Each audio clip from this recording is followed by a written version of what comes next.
There is no athlete, I don't care who you talk to, that doesn't get either a form of anxious or a form of nervous before a big competition.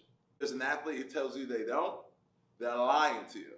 You always get that kind of feeling because you are about to enter into something that you care a lot about and that you've taken a lot of hours, a lot of emotional investment into training for.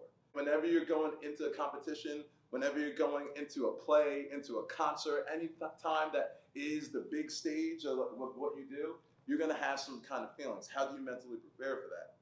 How do you mentally prepare, or how do you get over losing? Who in here has lost a big game? Big game that you lost? State semifinal. Oh, who else has lost a big game? Or maybe you had some kind of like a concert competition and didn't go as planned. What did you lose? Yesterday, my team lost 6-0 in the game. And that was tough. I lost in the finals for a baseball game one time. Damn.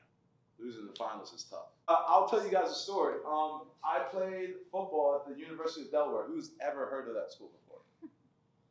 All right. So my freshman year, we had this quarterback. He was kind of good. His name was Joe Flacco. Anyone has heard of Joe Flacco? Yeah. So that was my quarterback my freshman year. We made it all the way to the national championship game. We were playing Appalachian State. This is 2007 going into 2008. We got beat. A lot of hype before the game. You get into town a week before the game. It was in Chattanooga, Tennessee. Media events. There's a whole build-up. They got the trophy right there. Then we get into the game and we lose. Guess what? 3 years later, we're back in the national championship. I was playing a school called Eastern Washington. Back in the national championship game, more hype, because I'm a starter now. Get into that game, third quarter, 19-0. We lose the game 20-19. So I can laugh about it now. But it was tough. It was tough then. You're talking about this game was in January. You know how college football goes. So all of a sudden it's cold now. We come back into town. It's a small town where that school is. And everyone knows you're on the football team. So people are looking at you like, you had to deal with that loss, right? So how do we deal with losing? People deal with it different ways. You said it was tough, right? How did you feel? It didn't feel good losing that game, right? It's kind of like, I don't know. I mean, the bus ride back was just kind of like Horrible. Yeah. Sad. Imagine a bus to the airport. Imagine a flight. Imagine another bus. That ride back is not fun. It might not even be a game. It might be losing a family member.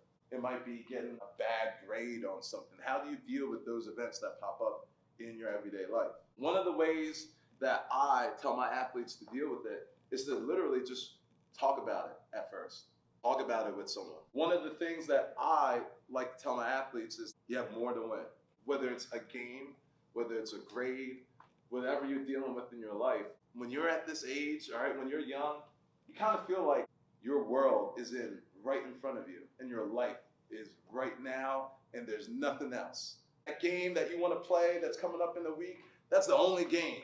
But you got more games. That girl that you want to ask to prom, like, oh my God, there's going to be someone else later. Or that thing that you're going through right now that's so big up on your mind. Sometimes you just got to step outside of that and be like, you know what, there's more. I got time.